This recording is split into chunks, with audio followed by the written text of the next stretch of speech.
Seriez-vous prêt à retourner aux urnes pour élire de nouveaux députés dans les semaines ou les mois à venir? Après la déroute du parti présidentiel, une option s'offre à Emmanuel Macron, dissoudre l'Assemblée nationale.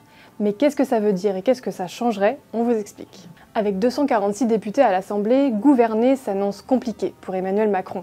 Le parti présidentiel espère nouer des alliances avec l'opposition pour faire passer ses projets de loi. Mais trouver des compromis n'est pas toujours possible et le risque de paralysie à l'Assemblée est important. Il existe une autre solution pour le président, un pouvoir garanti par la Constitution, dissoudre l'Assemblée nationale. Selon l'article 12, le président de la République peut, après consultation du Premier ministre et des présidents des assemblées, prononcer la dissolution de l'Assemblée nationale.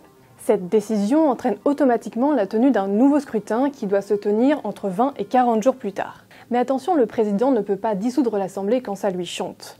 Après une première dissolution, la suivante ne pourra avoir lieu qu'un an plus tard. Par contre, après des élections législatives classiques comme celles que nous venons de vivre, la Constitution est beaucoup moins claire. Pour certains constitutionnalistes, le délai d'1 an s'y applique aussi, mais pour d'autres, le président peut très bien y avoir recours avant. Mais dissoudre l'Assemblée nationale, ce n'est pas toujours une bonne idée. Depuis le début de la Ve République, elle a déjà été dissoute par 3 présidents.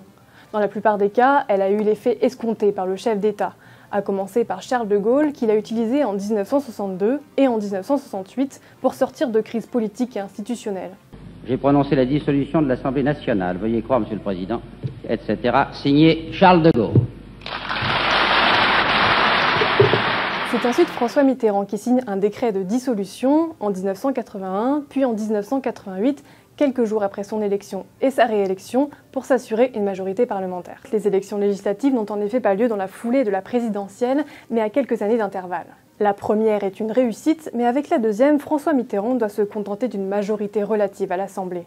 Enfin, en 1997, Jacques Chirac dissout l'Assemblée nationale à son tour. Sauf que rien ne va se passer comme prévu. Élu depuis 2 ans, Jacques Chirac bénéficie d'une large majorité à l'Assemblée, acquise en 1993. Mais cette majorité est de moins en moins solide et la droite est de moins en moins populaire dans l'opinion publique. Alors Jacques Chirac décide de ne pas attendre les élections législatives de 1998, il prend les devants et organise des élections législatives anticipées.